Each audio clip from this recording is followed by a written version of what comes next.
Check, sound check. Check, sound check. Oh no, you ruined my setup. Sorry.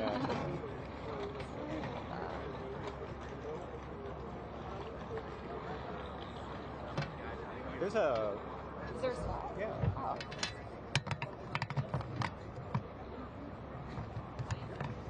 Perfect.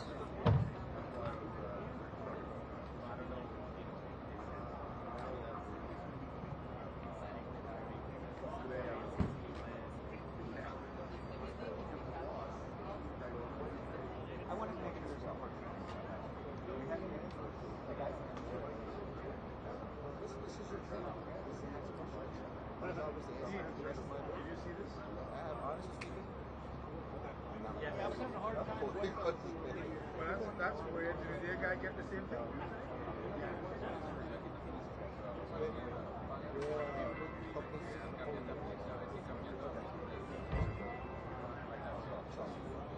Thank you. Seriously, I'm serious. I was serious.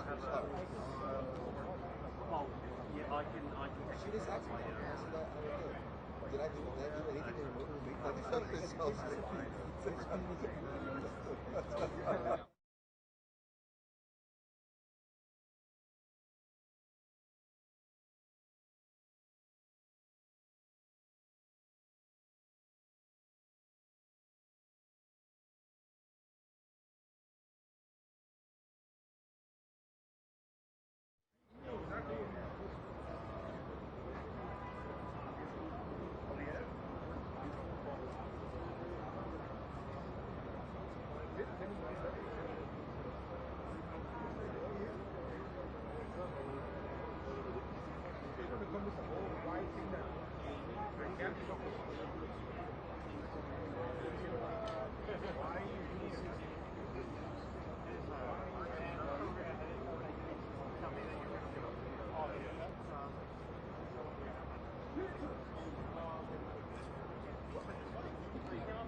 I appreciate all your help.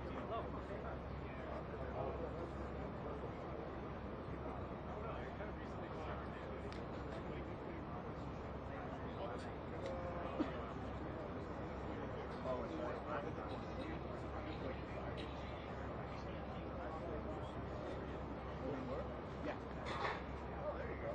Yes. So right when this, you got to spray.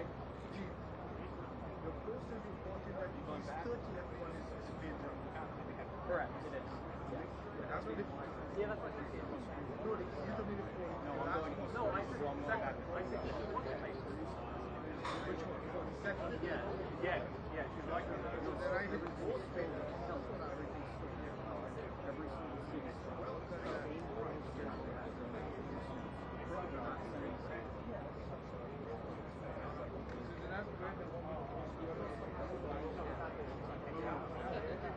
Yeah, I gotta make sure. Sorry, I'm in my mode right now.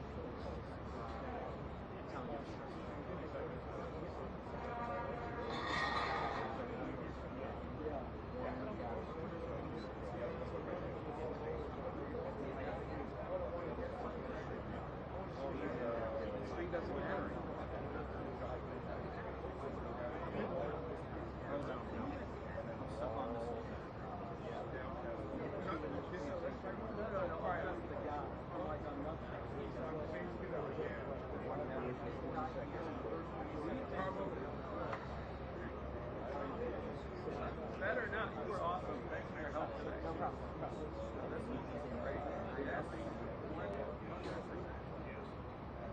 Charges you. I think so. Because it's kind of like a driving for the kind of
1-minute warning. Thank you. Yeah, I'm gonna deal down. I know. All right, let me go there. There's something else.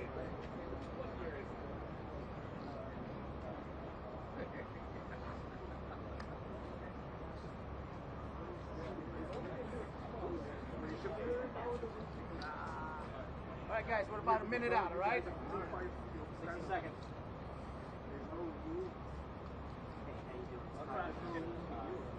No, I was good. You were good. Because it's just going to be after this one.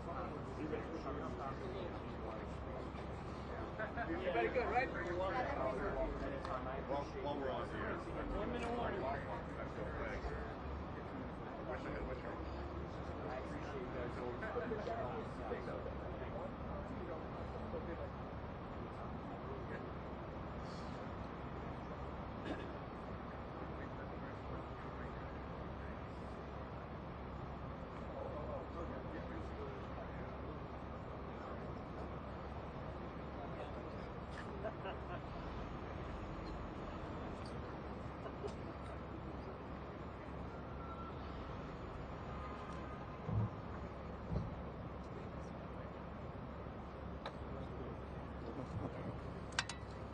I intentionally asked Officer Garvey to stand with us today.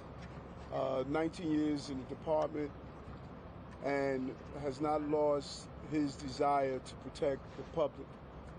And today we have 3 innocent New Yorkers who's going about their lives were the victim of a terrible, terrible assault. 2 lost their lives. 1 is fighting for her life. It is a clear example of the criminal justice system, mental health system that continues to fail New Yorkers. And it is troubling that we're standing here today in a day that brings a great level of difficulty and pain to the city. 3 New Yorkers, unprovoked attacks that left us searching for answers on how something like this could happen. But I want to thank the everyday New Yorker who notified Officer Garvey and told him what he observed. When he saw the assault, he followed the individual involved and gave the information to Officer Garvey, who took quick action and was able to apprehend the person who we believe is a suspect. This investigation is going to continue to unfold, and we want New Yorkers to know that we are not looking for any additional suspects at this time. We believe we have someone in custody, and we are not looking for any additional suspects. Our hearts goes out to the families, goes out to other New Yorkers who observed such a terrible action, and we will keep them in our prayer. But again, I want to thank that New Yorker who saw something, who did something. And because of that, I believe because of the quick actions of Officer Garvey, we have saved the lives of other New Yorkers who could have been the victim of this assault. We'll now turn it over to I want to now turn it over to Interim Police Commissioner Tom Dolan, and then our Chief of Detectives will give you a preliminary and up-to-date on the investigation, what we have thus far. Okay, thank you, Mr. Mayor, and good afternoon, everyone. On behalf of the NYPD, I wanted to express our deepest sympathy to the 3 people attacked this morning. The senseless violence should never happen, but I want to thank Officer Garvey for his proactive approach to policing, and that is what we stress. We have reactive, but also proactive, and Officer Garvey represents what we've been telling the officers for many, many, many years. But through the swift work of the NYPD officers, this attacker is in custody right now. At this time, there are no other outstanding suspects. I want to thank our 17th and 10th Precinct Patrol officers for their quick and effective response to these incidents, and the detective squads of both commands for what will become a complete and thorough investigation. I also want to thank the members of the public who called 911 and who jumped into action to help their fellow New Yorkers. And finally, thank you to Mayor Adams for his ongoing public support. The mayor is here with us today because he truly cares about the people in New York City, and he understands that public safety is the foundation of everything we do here. Now, we are just beginning to sort through the violence this morning, but New Yorkers should know the NYPD will always be there with our city, and we will continue to fight for safety and security of every New Yorker. For some additional details on these incidents, I'll turn it over to Chief of Detectives, Joe Kenny. Thank you.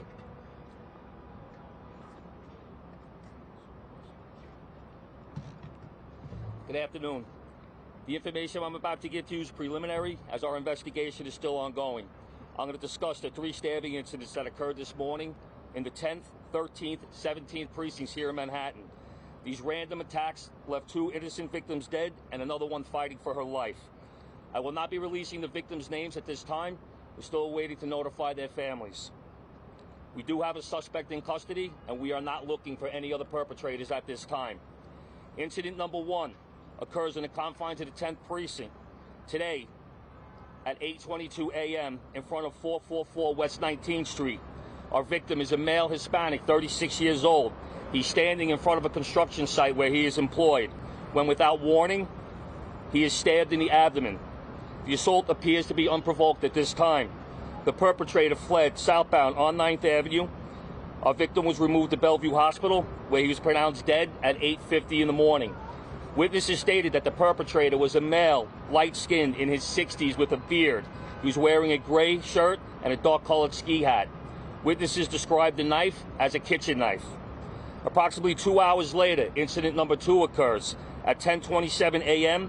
at 500 East 30th Street and the East River by the Old Water Club. A male, Asian, 68 years old, who was fishing at the time of the attack, was stabbed multiple times throughout the body. A 911 caller rings the bell and police respond to the location. Unfortunately, our victim is removed to Bellevue Hospital, where he's pronounced dead. 30 minutes later, after this incident, our 3rd and final attack occurs at 10:55 a.m. at 42nd Street and 1st Avenue, right by the UN. Our 3rd victim is described as a female black, 36 years old. She is stabbed multiple times throughout her body. She is brought to Cornell Medical Center, where she is currently in critical condition. A short time later, at 46th Street and 1st Avenue, near the Turkish mission to the UN, police at the scene are alerted by a witness that a possible perpetrator who had just committed a robbery was walking in the area. This male was taken into custody by 17 Precinct Patrol. They recovered 2 large kitchen knives that are covered in blood. His clothing is also covered in blood. This person of interest was brought back to the 10th Precinct Station House for processing. He is a male Hispanic, 51 years old. He appears to be undomiciled. He has 8 prior arrests, last being for a grand larceny, October of this year. Thank you. All right. Obviously, we still got a lot of work to do with this, but we'll take just a couple of questions. I'll start here on the left. Joe. Chief, do we have any information as to were words exchanged prior to these interactions with these 3 individuals? As of right now, these attacks seem to be unprovoked, that he just walked up to them and began to attack them with the knives. Chief, is it clear, maybe feed yourself for the mayor, can you elaborate on the bail system, what went wrong here? Was he out on bail, on a bail-eligible case or non-bail eligible case?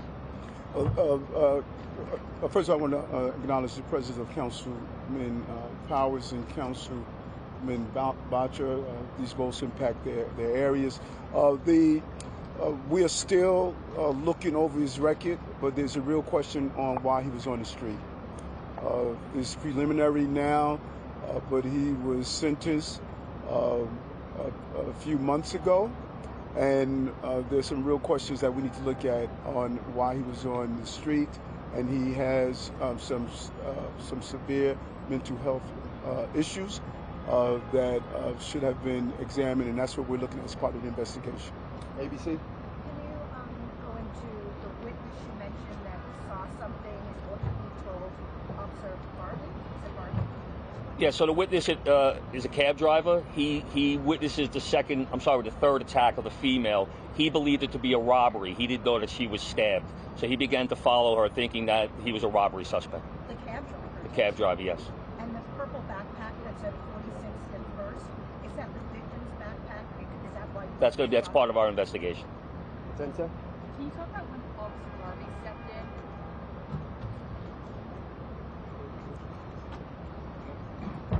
What was the question again? Just when you started noticing something unusual and stepped in. I just heard a commotion from where I was, stepped outside, heard what people were saying, and reacted. What were people saying? No comment on that. Chief, were there any robbery attempts on any of the victims at all? No, like I said, we're sorting through additional witness statements and video, but at this time, no words exchanged, no property taken, just attacked and stabbed viciously. Mark. Officer Darby, if you could walk us through what happened. No, let the chief walk you through. Also, just talk about your officer, what he did, how he did. Once he was alerted that this perpetrator was possibly involved in a crime, thinking that maybe it was a robbery, he detained him. And obviously at this point, information's coming over the radio. The detective squad gets involved. We start putting the pieces together to realize it's part of the three attacks that have taken place that morning. Dean? Did the suspect say Yeah, anything? hold on. And I think that we cannot overemphasize. Here, this officer made an apprehension of a person that took the life of two individuals, and he didn't know what he had. He responded, and we cannot overemphasize how much when these officers come to the scene of a crime or someone tells them that someone carried out a violent act, these officers respond to that act. And it just goes to show you, after 19 years of service, there's still a commitment to ensure that the people of this city are safe. And when you don't know what you are responding to, you have an individual who had those weapons, and this officer put himself in harm's way to make sure he could stop others from being harmed. If Officer Garvey was not there, these random acts of violence, this person conceivably would have continued those random acts of violence. So he saved the lives of fellow New Yorkers. Two more. Dean? Did the suspect say anything in regards to any statements when he was arrested? Or do you have any idea what his motivations might have been? Not at this time. James? Thank you. The last stabbing was by the UN. There was a line of diplomatic vehicles, maybe a motorcade. Can you talk any more about the Secret Service's involvement in this situation? I can't speak for another agency. I can just speak to what the NYPD did in this case. I know there were other people out on the scene that assisted, but at this time I can't speak to what the Secret Service may have done. Are any of the victims dignitaries at this time? Do we know that? They are not. All right, last question. The last two places where the attacks happened are pretty close, and you have evidence that he walked. Do we know how he got from 19th Street over? And also, was he just walking with the knives out, or did he conceal them in the courthouse? From the video that we see as of right now, we have video of him with the knives out. But as at this point, our investigation is preliminary. It appears that he was traveling by foot. All right, thank you, everybody. Thanks, thank you.